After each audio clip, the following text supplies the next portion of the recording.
ବହୁ ବର୍ଷ ପୂର୍ବର କଥା। ଏହି ନୀଳଗିରି ଜଙ୍ଗଲରେ ସବୁ ପଶୁପକ୍ଷୀ ମିଳିମିଶି ରହୁଥିଲେ।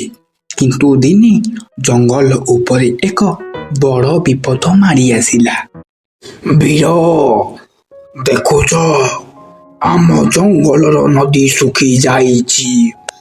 ଯଦି ଏମିତି ଚାଲେ ଆମ ଛୁଆମାନେ ଭୋକ ଶୋଷରେ ମରିଯିବେ। ମହାରାଜ, ମୁଁ ଶୁଣିଛି ପାହାଡ଼ ସେପାଖରେ ଏକ ବିଶାଳ ହ୍ରଦ ଅଛି, କିନ୍ତୁ ସେଠାକୁ ଯିବା ପାଇଁ ମରୁପ୍ରାନ୍ତର ପାର କରିବାକୁ ହେବ, ଯାହା ପ୍ରାୟତଃ ଅସମ୍ଭବ କାମ। ବାବା, ଆମେ ଯିବୁ। ମୁଁ ଏବଂ ଟାଇଗର ସେହି ହ୍ରଦର ସନ୍ଧାନ କରିବୁ। ହଁ, ନମସ୍କାର ମଉସା। ଆମେ ଛୋଟ ହେଇପାରୁ, କିନ୍ତୁ ଆମେ ଜଙ୍ଗଲ ପାଇଁ କିଛି ବି କରିପାରିବୁ। ନା ପିଲେମାନେ, ସେଠାକୁ ଯିବା ବିପଦଜନକ। ତୁମମାନଙ୍କୁ ଆମେ ଏମିତି ଛାଡ଼ିପାରିବୁ ନାହିଁ। ମହାରାଜ, ସେମାନେ ଏକା ଯିବେନି। ପକ୍ଷୀସେନା ସେମାନଙ୍କୁ ଆକାଶରୁ ବାଟ ଦେଖାଇବେ। ଚିଲ ମହାଶୟ ଉପରୁ ନଜର ଏବଂ ରଖିବେ।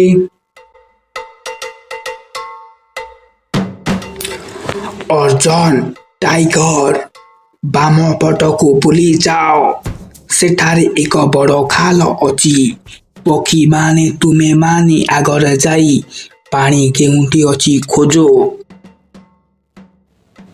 ଟାଇଗର, ଦେଖ ସେଇ ପାହାଡ଼ ପଛରେ କ'ଣ ଚିକ୍ କରୁଛି। ସେଇଟା ବୋଧେ ସେହି ହ୍ରଦ। ଚାଲ ଶୀଘ୍ର ଦୌଡ଼ିବା। କିନ୍ତୁ ବାଟରେ ଏକ ବିଶାଳ ବୁଢ଼ିଆଣୀ ଜାଲ ଏବଂ କାଦୁଅ ଭର୍ତ୍ତି ନାଳ ଥିଲା। ମୁଁ ଫସିଗଲି ଏଠି ଟାଇଗର, ମୋତେ ଟିକେ ଧର। ବ୍ୟସ୍ତ ହୁଅନି ବନ୍ଧୁ। ସବୁ ପକ୍ଷୀମାନେ ଶୁଣ, ତୁମେମାନେ ଏକାଠି ମିଶି ଏକ ବଡ଼ କାଠ ଗଣ୍ଡିକୁ ଆଣି କାଦୁଅ ଉପରେ ପକାଇ ଦିଅ। ସଙ୍ଗେ ସଙ୍ଗେ ଅନେକ ପକ୍ଷୀ ଏକାଠି ହୋଇ କାଠ ଗଣ୍ଡିକୁ ଟାଣି ଆଣିଲେ। ଅର୍ଜୁନ ତାର ଉପରେ ଚାଲି ବାହାରି ଆସିଲା। ପକ୍ଷୀଙ୍କ ସାହାଯ୍ୟରେ ସିଂହ ଓ ବାଘଙ୍କ ପୁଅ ଶେଷରେ ସେଇ ମାୟାବୀ ହ୍ରଦରେ ପହଞ୍ଚିଲେ। ସେଠାରୁ ସେମାନଙ୍କ ରାସ୍ତା ଖୋଜି ଜଳଧାରାକୁ ନିଜ ଜଙ୍ଗଲ ଆଡ଼କୁ ବୁହାଇ ଆଣିଲେ। ଆଜି ଆମ ପୁଅମାନେ ପ୍ରମାଣ କରିଦେଲେ ଯେ ଶକ୍ତି ଅପେକ୍ଷା ଏକତା ଏବଂ ବୁଦ୍ଧି ବଡ଼। ଏବଂ ଏହି ପକ୍ଷୀମାନଙ୍କ ବିନା ଏହା କଦାପି ସମ୍ଭବ ହୋଇପାରିନଥାନ୍ତା। ଆଜିଠାରୁ ମହାରାଜ, ପଶୁ ଏବଂ ପକ୍ଷୀ ଏହି ଜଙ୍ଗଲରେ ସମସ୍ତେ ସମାନ ଅଧିକାର। ତେଣୁ ପିଲେମାନେ, ତୁମେ ସଦାବେଳେ ମନେ ରଖ, ଏକତା ହିଁ ବଳ। ଯେତେବେଳେ ଆକାଶ, ପକ୍ଷୀ ଏବଂ ଜଳସ୍ତରର ପଶୁ ଏକାଠି ହୁଅନ୍ତି, ସେତେବେଳେ କୌଣସି ବିପଦ ବଡ଼ ହୋଇ ରହେ ନାହିଁ। ଜଙ୍ଗଲରେ ଶାନ୍ତି ଥିଲା, କିନ୍ତୁ ସମସ୍ତଙ୍କ ଖୁସି ଦେଖି ଶୃଗାଳ ସହିପାରିଲା ନାହିଁ। ସେ ଚାହୁଁଥିଲା ବାଘ ଓ ସିଂହ ଅଲଗା ହୁଅନ୍ତୁ, ଯଦ୍ୱାରା ସେ ବଳକା ଶିକାର ଖାଇପାରିବ।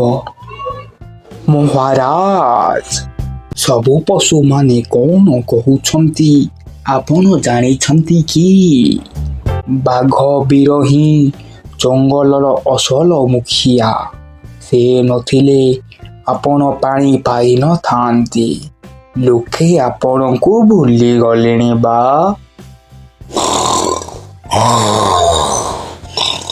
କ'ଣ କହିଲୁ? ଏହି ଜଙ୍ଗଲର ରାଜା ମୁଁ। ବାଘ କିଏ ମୋ ସହ ସମାନ ହେବା ପାଇଁ? ଜୟ ମହାରାଜା। ମହାରାଜ, ମୁଁ କ'ଣ ଶୁଣିଲି ତୁମେ ଆମ ପରିବାରକୁ ଅପମାନ ଦେଉଛ? ମୋ ପୁଅ ନଥିଲେ କ'ଣ ତୁମ ପୁଅ କାଦୁଅରୁ ବାହାରି ପାରିଥାନ୍ତା? ଚୁପ୍ କର ବୀର, ଚୁପ୍ କର।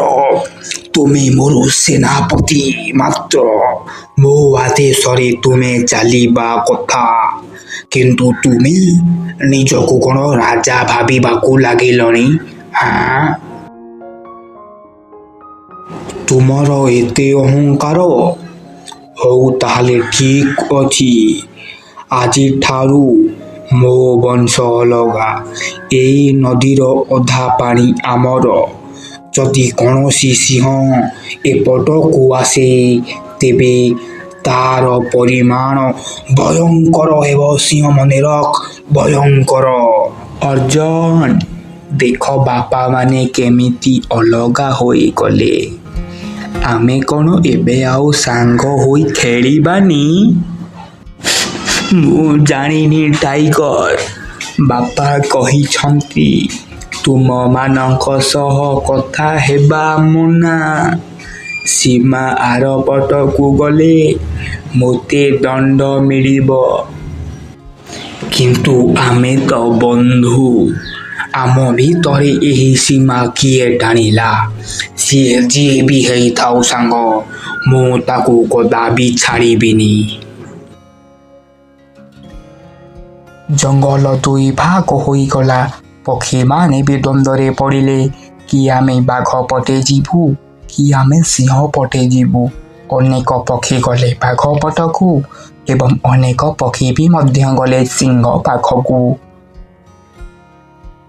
ଟାଇଗର ଦେଖ ସେପଟୁ ଶିକାରୀମାନେ ଆସୁଛନ୍ତି ସେମାନେ ବୋଧେ ଜାଣି ସାରିଲେଣି ଯେ ଆମେ ଅଲଗା ହୋଇଯାଇଛେ ମୋତେ ଡର ଲାଗୁଛି ଅର୍ଜୁନ କିନ୍ତୁ ବାପା ଶୁଣୁନାହାନ୍ତି ସେମାନେ ଯୁଦ୍ଧ ପାଇଁ ପ୍ରସ୍ତୁତ ହୋଇଗଲେଣି ଶୁଣ ସେନାଗଣ ଆଜି ରାତିରେ ଆମେ ବାଘମାନଙ୍କୁ ଏହି ଜଙ୍ଗଲରୁ ବାହାର କରିଦେବା ଶୁଣ ସାଙ୍ଗମାନେ ସେ ସିଂହ ବହୁତ ଚାଲାକ ଦେଖାଉଛି ଆଜି ରାତିରେ ତା କଥା ଆମେ ବୁଝି ନେବା ବନ୍ଧୁତା ଭାଙ୍ଗି ଯାଇଥିଲା ଜଙ୍ଗଲ ରଙ୍ଗରଞ୍ଜିତ ହେବାକୁ ଯାଉଥିଲା କିନ୍ତୁ ଏହି ଲଢ଼େଇରେ କ'ଣ ସିଂହ ବାଘ ବଞ୍ଚିବେ ନା ଶିକାରୀମାନେ ଏହି ଜଙ୍ଗଲକୁ ଅଧିକାର କରିନେବେ ଜଙ୍ଗଲରେ ଯୁଦ୍ଧ ଆରମ୍ଭ ହେବାକୁ ଯାଉଥିଲା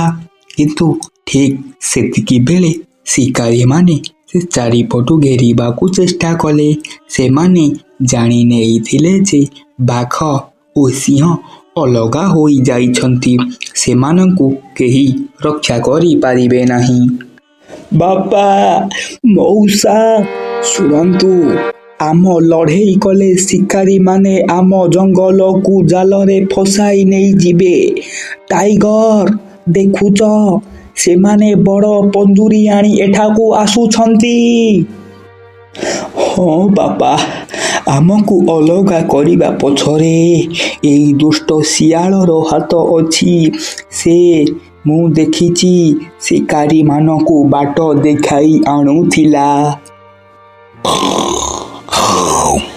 ଏ ଶୃଗାଳ ଏହା କ'ଣ ସତ ତୁ ଆମକୁ ଅଲଗା କରି ଜଙ୍ଗଲକୁ ବିକିଦେବା ପାଇଁ ଚାହୁଁଥିଲୁ ନା ନା ନା ମହାରାଜ ମୁଁ ତ ଆପଣଙ୍କ ସହିତ ଥଟ୍ଟା କରୁଥିଲି ଥଟ୍ଟା ନୁହେଁ ତୁ ବିଶ୍ୱାସଘାତକ କରିଛୁ ବିକ୍ରମ ଆଜି ଆମେ ଲଢ଼ିବାନି ଆଜି ଆମେ ଏକାଠି ହୋଇ ଏହି ଜଙ୍ଗଲକୁ ବଞ୍ଚାଇବା ଏବେ ବାଘ ଏବଂ ସିଂହ ଏକାଠି ହୋଇଗଲେ ସିଂହର ଗର୍ଜନ ଓ ବାଘର ଚଙ୍କାର ଦେଖି ଶିକାରୀମାନେ ଭୟରେ ଜଙ୍ଗଲ ଛାଡ଼ି ପଳାଇଲେ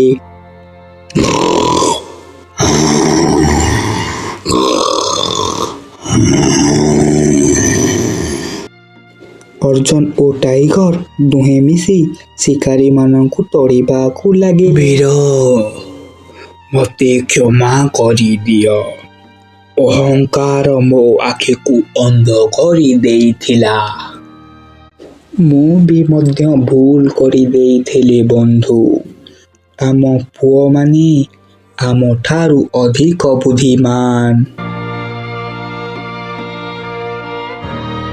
ମଉସା ଏଇ ଶୃଗାଳର ଏବେ ଆମେ କ'ଣ କରିବା? ବାପା, ଏହାକୁ ଦଣ୍ଡ ସ୍ୱରୂପ ଜଙ୍ଗଲରୁ ବାହାର କରିଦିଅ। ଏମିତି ଏକ ଶୁଖିଲା ମରୁଭୂମିକୁ ପଠାଅ।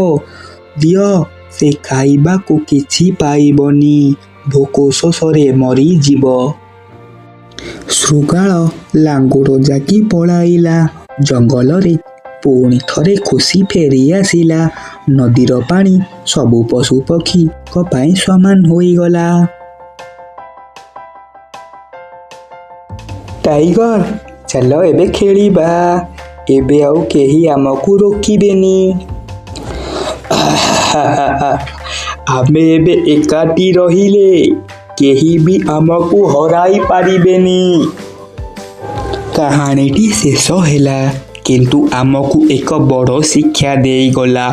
ଅହଙ୍କାରରେ କିଛି କରି ହୁଏ ନାହିଁ ଏବଂ ମିଶିକି ରହିଲେ ସମସ୍ତ ଶତ୍ରୁକୁ ଆମେ ପରାଜୟ କରିପାରୁ। ସାଙ୍ଗମାନେ, ଦୟାକରି ଲାଇକ୍ ଏବଂ ସବସ୍କ୍ରାଇବ୍ କରିଯାଆନ୍ତୁ, ଯାହାଦ୍ୱାରା ଆପଣମାନେ ଏମିତି ନୂଆ ନୂଆ ଭିଡ଼ିଓ ଦେଖିପାରିବେ।